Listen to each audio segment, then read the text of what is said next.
Well, without further ado, we are going to show or provide evidence that light is an electromagnetic wave.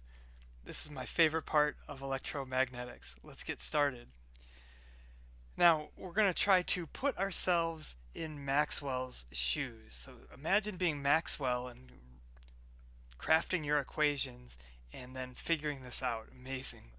Now, at the time of Maxwell, it was known that light could travel in a vacuum and through it, but a vacuum was not well understood. But like sound needs air and water waves, of course, need water. Scientists knew that light could travel in a vacuum space. They also knew that light traveled at approximately 3 times 10 to the 8th meters per second. So I'm just going to write that down. And physicists use the letter C to denote the speed of light. Okay, and so they knew that. So imagine you're Maxwell, and you know this. This is filed back in your brain somewhere because you're working on electromagnetics. You're not working on light. Those are two completely different things, so you think.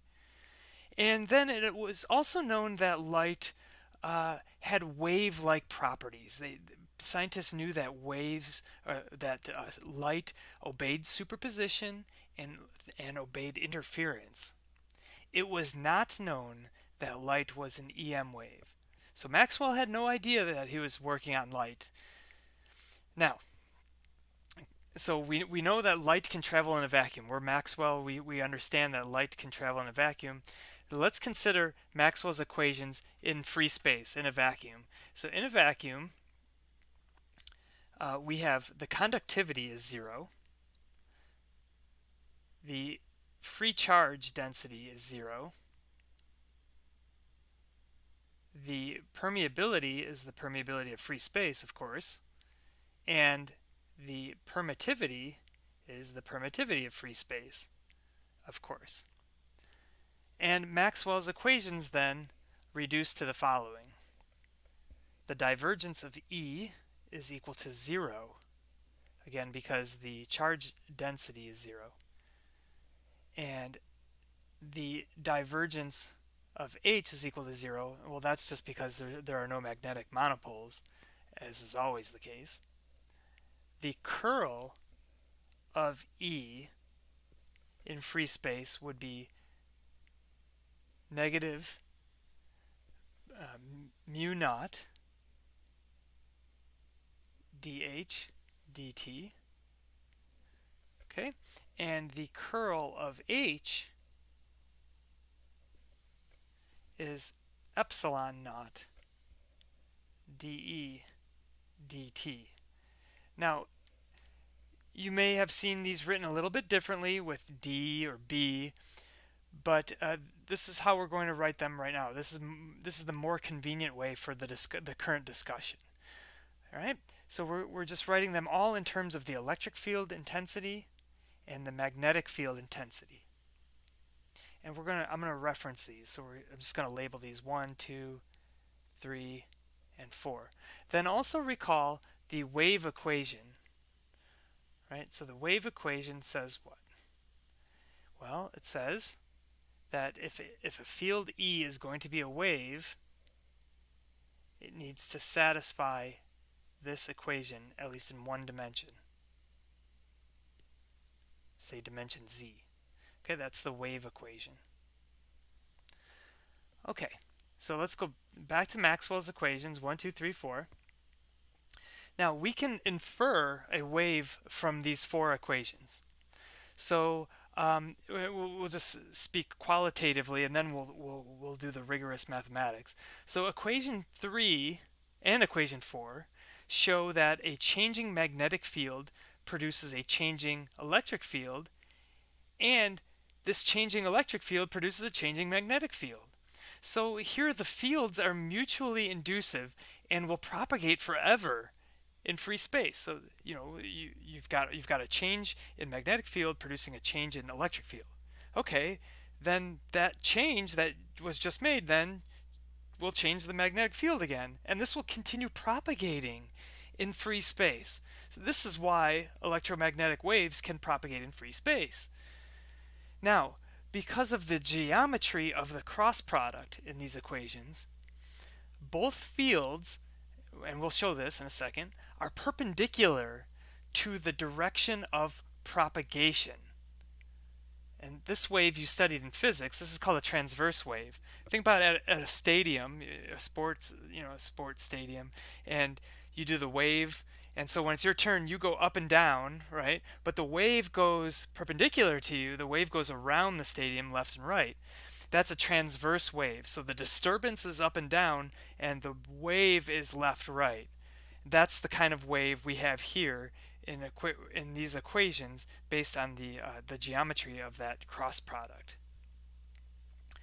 Further, you can infer, or you can deduce the speed of the wave propagation. So not only can we argue a wave here, but we can derive the wave speed here, and that's what we're going to do now. So suppose E was only in the x direction. So we could write E then like this.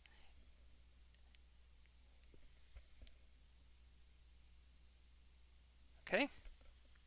Now, the motion, as we just argued, the motion of the wave must be perpendicular to E.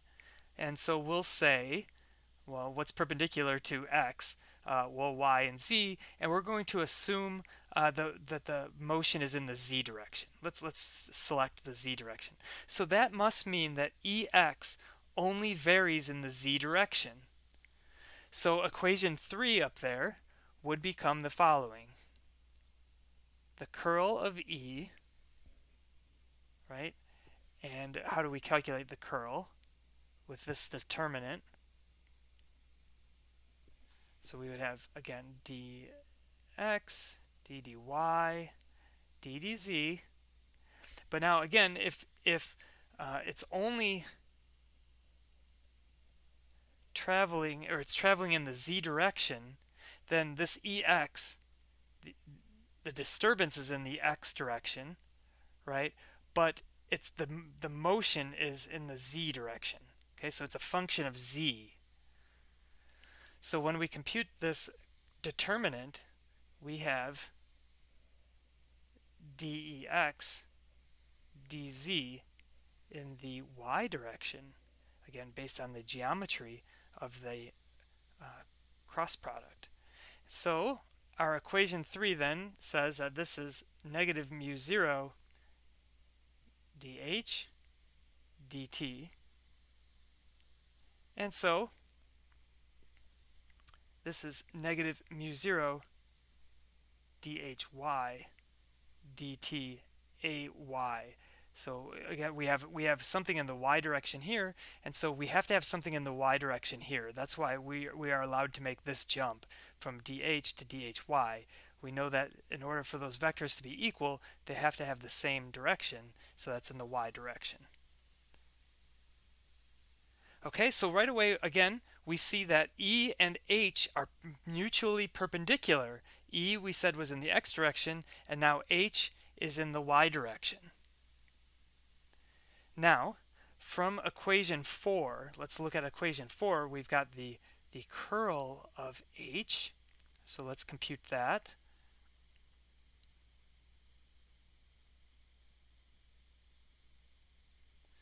Okay, so I got to take this determinant. And we now know that H has only a y component, and that varies in the z direction, the direction of travel.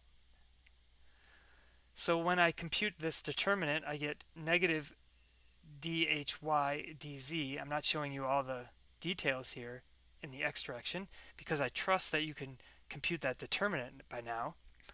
And from equation 4, this is equal to epsilon naught dE dt, which, from what we said about the electric field, was epsilon naught dEx dt in the x direction, right? Okay, So now we take this equation here. Let's look at that guy. So we've got d ex dz is equal to negative mu 0 dhy dt, and we take this equation here,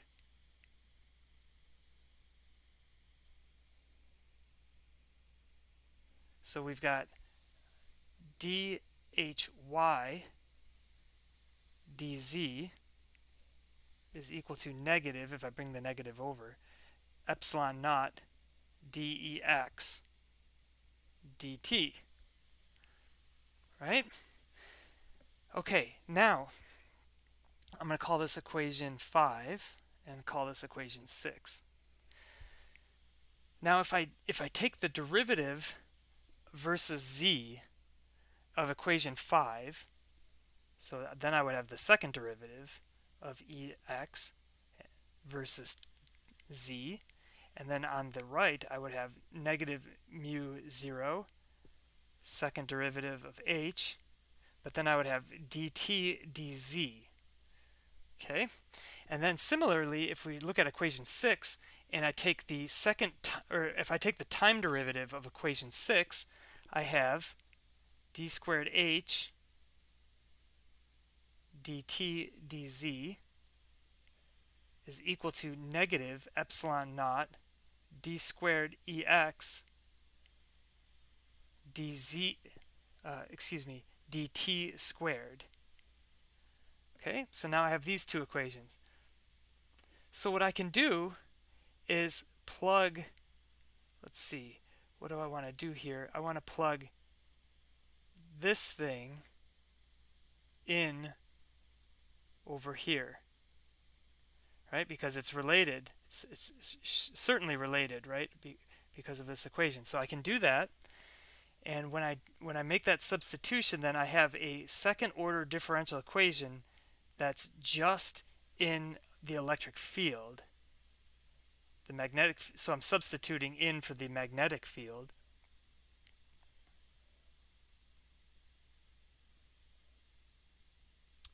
So I've got this equation.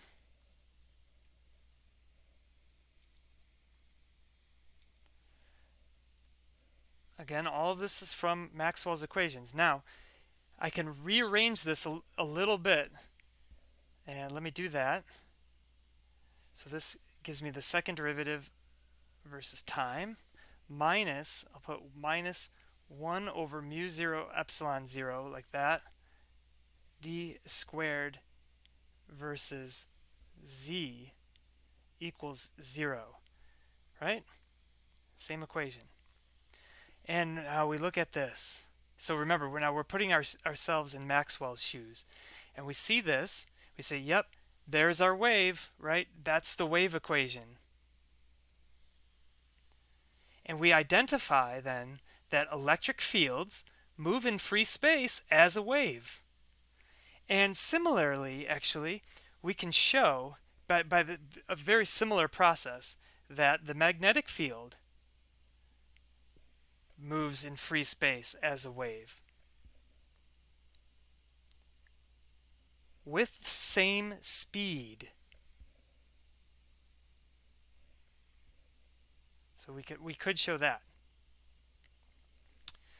And so not only are they waves, are E and H waves, but they're two manifestations of this same disturbance, the electromagnetic disturbance. And they're mutually, as we said in the beginning of this video, enforcing each other and again moving at the same speed. So what is the speed? Well, I just compare my wave equation with what I get here, right? We said that u was the speed. And so I look at that and I set u squared equal to 1 over mu 0 epsilon 0.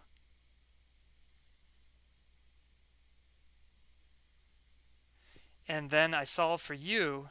Wow, we're Maxwell. We're like, wow, the electromagnetic waves. These things are waves. So what's the speed then? And we we say, well, the speed is this thing, 1 over the square root of mu 0 epsilon 0. Oh, we know what those constants are. We've been working with these constants for a long time now. That's 4 pi times 10 to the minus 7, right? And 8.854 times 10 to the minus 12. And we, if we were Maxwell, we plug those into our abacus or whatever, but we calculate it and we almost fall off our chairs because we get 3 times 10 to the 8th meters per second. Bam. And then, you're Maxwell, you know that number. That's the speed of light. And so you fall off your chair and imagine just the excitement of being the first one to learn that electromagnetic fields travel as waves in free space and at the speed of light. So now for the first time in history, there is evidence that light and electromagnetics are the same thing. And you, as Maxwell, for a brief moment, you're the only person on the planet in the history of civilization to understand that. Amazing. Of course, it was brief. Maxwell wanted to disseminate his knowledge immediately. But yes, so indeed, now we've just seen evidence that light is an electromagnetic wave. All right, knowing this, we're going to continue and we're going to look at now how do waves, electromagnetic waves, propagate not in free space, but in dielectric and conducting materials. So I will see you then. Thank you.